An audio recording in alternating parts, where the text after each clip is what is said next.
Fala galera nerd, beleza? E quem fala é o Felipe, estamos aqui para mais um Nerd Trend. E galera, no vídeo de hoje eu trago para vocês Dororo. Não apenas Dororo, mas o seu criador. Ele realmente foi tão importante assim para o que temos hoje de cultura no Japão, de animes e mangás. Então, o vídeo tá muito top. Dororo é um conto ambientado no Japão pré-medieval. Essa história é de uma criança que antes de nascer teve suas partes oferecidas a vários demônios. Em troca, o seu pai teria um poder gigantesco ali na região onde ele morava, tá? Então, o pai, ele ofereceu tudo de mais importante na vida dele. Só que nisso, os demônios levaram o seu filho. Quando ele fez esse pacto, posso assim dizer, ele não sabia que seria o filho dele que seria levado, mas as consequências para lidar com demônios é muito grande. Todo mundo sabe disso, que tudo que for mais importante para a sua vida, a coisa mais importante para um pai e para uma mãe é um filho. Então eles levaram as partes do filho dele. Ao nascer, a criança foi largada para morrer, porque ela não tinha olhos, não falava, não escutava, não tinha braço, não tinha pernas e não tinha pele no corpo. Até a pele foi retirada do corpo. Ave Maria! Mas mesmo assim, ele sobreviveu. Ele foi criado por um cientista que na obra original colocava parte de crianças mortas no corpo dele e ele conseguia se locomover e se mover. Isso foi trocado nessa versão de 2019 para partes sobressalentes de bonecos. Ainda bem. Mas eu não vejo preferências, eu assistiria de qualquer forma, tá? Mas só comparando, tá bom? Na jornada, esse garoto encontra um jovem chamado Dororo. E esse jovem ajuda o nosso protagonista a conseguir destruir esses demônios. Não propositalmente, porque eles não sabiam que destruindo esses demônios, as partes dele voltariam aos poucos. Tanto que a gente viu no primeiro episódio a pele dele voltando, e agora no segundo, aparentemente parece que os ligamentos dele estavam voltando por dentro. Não fez muito sentido pra mim, tá? Eu tô sendo ignorante nessa parte porque eu não entendi muito bem o final. Eu achei muito interessante essa obra. Eu busquei saber mais sobre tudo relacionado a Dororo, e nisso me veio a curiosidade sobre o criador de Dororo. E eu não sabia que ele era tão importante assim para a cultura japonesa. E Dororo eu achei uma obra fantástica. Mas ele não foi visto com bons olhos assim no seu lançamento. Em 1967, ele foi o mangá dele foi lançado, tá? Era um mangá estilo tiras, tá? Então era bem diferente do mangá que a gente vê hoje em dia, que é um livro. Não, antigamente era tiras, tá? Que eram lançadas em revistas ou em jornais. E 2 anos depois, em 1969, o anime Dororo foi lançado. Ele não fez sucesso, tá? Porque pra época os animes eram vistos, os animes e os mangás, tá? Eram vistos como coisa de criança. E como o Dororo ele abordava um tema muito pesado, ele não fez sucesso, tá? Então foi cancelado no mesmo ano o anime de Dororo. Ele foi lançado em 1969 e foi cancelado em 1969. Por esse mesmo motivo, o tema era muito pesado. O criador de Dororo, Osamu Tezuka, ele queria mudar, acho que mudar é a melhor palavra de dizer, mudar o estilo que estava o mangá naquela época, o anime naquela época. Porque eles eram vistos como coisa para criança, desenho era visto como coisa para criança. Isso no Brasil hoje em dia está sendo bem visto. Então não é só criança mais que assiste desenho, tá? Adulto também assiste. Eu sei que você pode ter seus 12, 13 anos agora, mas no futuro você vai lembrar dos animes que você assiste hoje e você vai gostar ainda de animes, você vai querer assistir animes, tanto os antigos quanto os novos, e isso é normal, tá? Isso é uma coisa que vai continuar sendo sua. Quem gosta de anime sempre vai gostar de anime. Quem não gosta, é difícil pegar pra gostar. Pode acontecer de gostar, sair alguma coisa que seja do nicho daquela pessoa? Sim, pode acontecer. Mas eu acho que o respeito tem que vir acima de tudo. E o Tezuka, ele achava que tinha que mudar, as coisas tinham que mudar. Mas antes de eu falar como é que foi que ele revolucionou os animes e os mangás, eu vou contar um pouco da história dele. Ele nasceu em 3 de novembro de 1928. Faz tempo. Faz muito tempo. Faz muito tempo. Desde novo, ele sempre teve talento para desenhar, para fazer histórias. E ele desenhava comics, porque naquela época é o que fazia muito sucesso. Não existia esse estilo de hoje, tá? Esse estilo de shoujo, que ele é revolucionário. O Tezuka que fez esse estilo de shoujo, tá? Ele praticamente é o fundador disso, de olhos grandes. Os animes em si, eles pegaram umas características muito japonesas mesmo, tá? Então, assim, eles fizeram o estilo deles. Eu não digo que os animes são parecidos com eles, mas o estilo é deles. Porque antigamente, se você olhar mesmo pelo Dororo antigo, a versão de 1969, você pode ver que eles lembram muito os desenhos do Walt Disney. Porque o Tezuka, ele era muito fã do Walt Disney. Ele era um dos caras que inspirava ele a fazer história. O Walt Disney, ele já era pioneiro em fazer animações naquela época.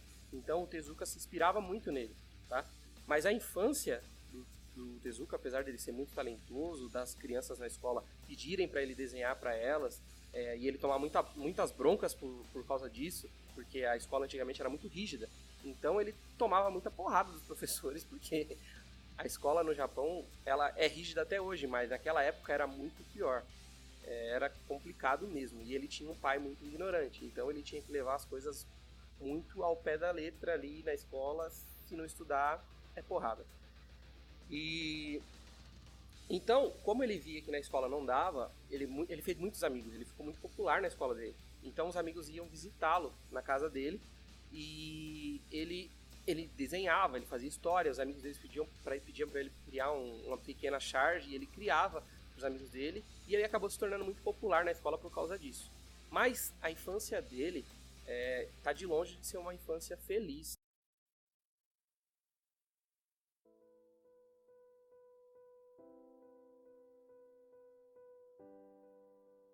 Tá? Porque quando ele completou ali entre seus... Ele tava com 11 ou 13 anos, começou a Segunda Guerra Mundial.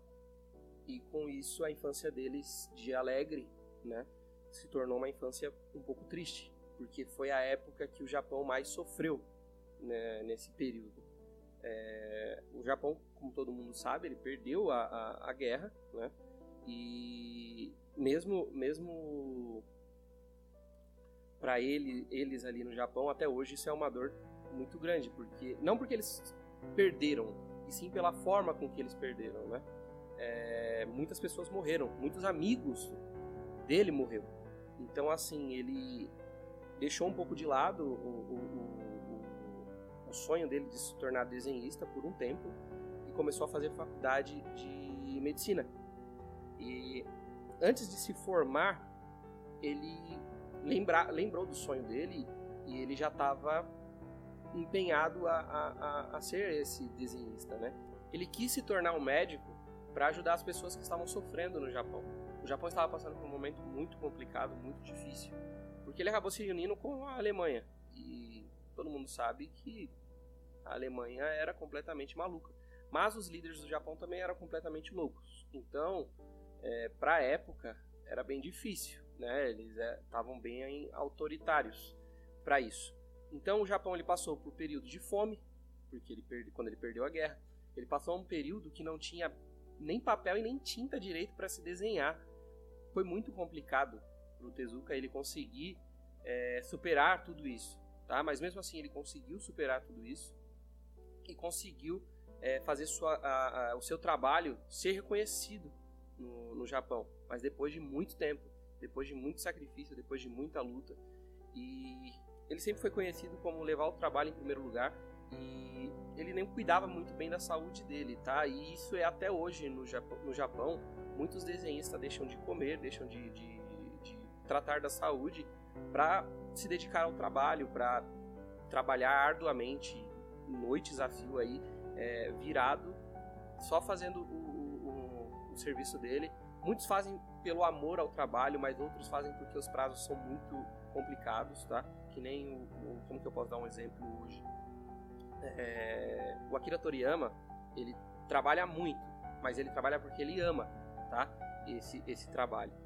Mas ele não faz as loucuras que ele fazia antigamente, porque ele não tem mais aquele pique, porque ele não consegue mais e o corpo dele não responde como deveria responder como respondia antigamente.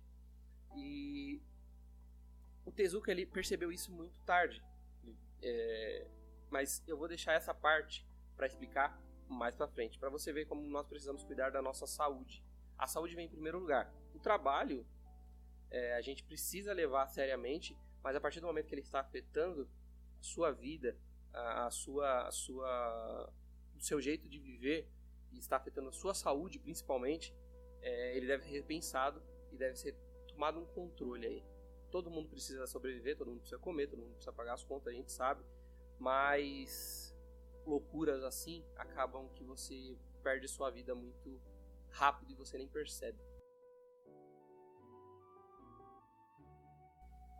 Em 1946, o Tezuka ele lançou o seu primeiro best-seller e foi um sucesso no Japão para aquela época. Jin Takarajima é uma obra que ele criou e fez um sucesso esplendoroso no Japão. Apesar de ele ter muitas obras e todas elas, a grande maioria delas fazerem muito sucesso no Japão, mundialmente Osamu Tezuka ele é reconhecido pelo famoso Astro Boy.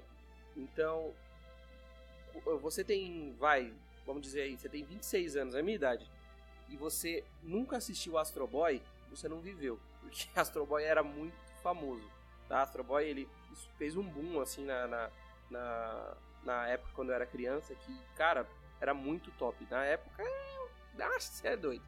Meu pai me dava bonecos e mais bonecos de Astro Boy, porque eu enchi o saco dele, eu e meus irmãos, e foi esplendoroso. Eu acredito que não só aqui no Brasil, como no mundo inteiro ele fez sucesso. No Japão ele deve ter sido uma febre fantástica. Mas eu não sou tão velho, tá? Porque o Astro Boy ele foi lançado em 1952. Mas aqui no Brasil demorou muito tempo para ele ser lançado. Então foi na década dos anos 90 que ele veio pra cá. Então ele fez um boom gigantesco quando ele veio. Porque naquela época de 1990 já tinha tecnologia para fazer uns bonecos muito legais. Então o pessoal vendia boneco a rodo. Dororo, infelizmente, ele não fez tanto sucesso, porque ele abordava um assunto que era muito pesado. E comparando Astro Boy com Dororo, Astro Boy é muito infantilizado. Não tem comparação. Ele era feito para criança. E o Tezuka precisava viver, então ele precisava fazer trabalhos, mesmo que ele não quisesse fazer trabalhos infantis, ele teria que fazer para ganhar dinheiro. E o Astro Boy foi o que fez um sucesso esplendoroso para a época. Em 1984, o Tezuka ele veio para o Brasil para uma exposição que ia ter aqui pela Brademe, e ele veio pela Fundação Japão.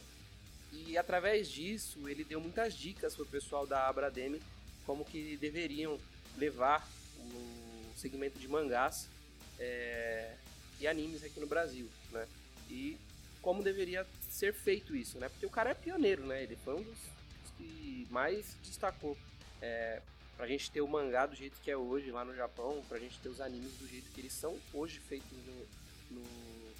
no Japão. Ele ficou muito feliz de ter vindo pra cá, gostou muito do Brasil, e ele recebeu muitas premiações ao decorrer de toda a sua vida. Ele ganhou prêmios e mais prêmios de criações, de obras. Eu não vou especificar aqui porque são muitos, gente. Tem uma lista gigantesca de prêmios que ele ganhou.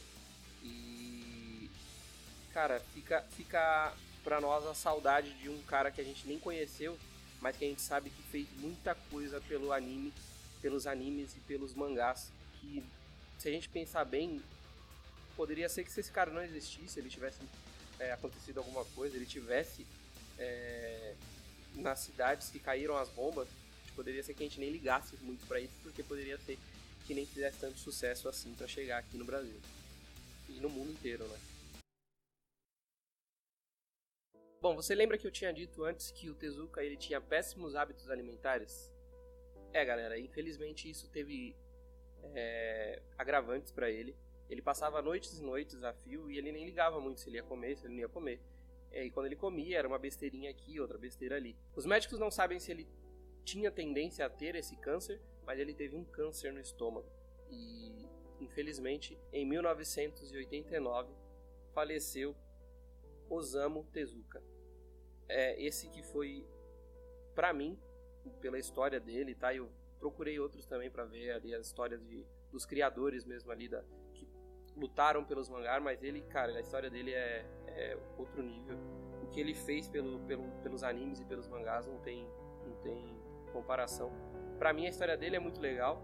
Um cara que eu acho que se destaca bastante, mas mesmo assim é mais novo que ele, é o Akira Toriyama também. Ele é um cara fantástico, tá? E tem diversos outros, mas eu acho que o pioneiro mesmo é o Osamu Tezuka. E fica aqui o nosso agradecimento para esse monstro aí das animações. Ele tinha estúdios de animações que ficaram pro filho dele, o Makoto Tezuka, que leva essas animações e os mangás pra frente até hoje, e ele carrega esse sonho do pai dele, e ele vive o mesmo sonho que o pai dele vivia quando era mais novo. Galera, esse foi o vídeo, eu espero que vocês tenham gostado. Foi um vídeo um pouco diferente, eu não fiz tanta palhaçada, eu não fiz muita algazarra aqui, mas é uma história que chamou muito a minha atenção. Eu espero que vocês tenham gostado. Todo mundo está falando muito de Dororo, mas você realmente sabe quem estava por trás ali de Dororo? O Osamu Tezuka, ele é um cara que realmente merece que falem dele, não apenas da obra dele, mas também que falem dele, porque ele merece ser lembrado. E se não fosse por ele, a gente não teria essa indústria tão grande de animes no Japão e no resto do mundo como está acontecendo hoje em dia. Eu espero que vocês tenham gostado do vídeo. Se você ainda não é inscrito aqui no canal, se inscreva, porque vai ter muito mais vídeos. Compartilhe com seus amigos nas redes sociais. Deixe o seu like, o like é muito importante. Se você é inscrito e você ainda não ativou o sininho, deixe ativado também, beleza? Se você gostou desse vídeo, mais uma vez, deixa o like, beleza? E deixa aqui nos comentários o que você achou da história de Osamu Tezuka. Se tem alguma crítica também, deixa aqui nos comentários, beleza? Dicas e sugestões são muito bem-vindas, galera. Pode deixar aqui que eu vou aceitar de muito bom grado, porque críticas fazem a gente crescer também, beleza? Muito obrigado a todos, fiquem todos muito bem, fiquem todos com Deus e até a próxima, galera. Fui!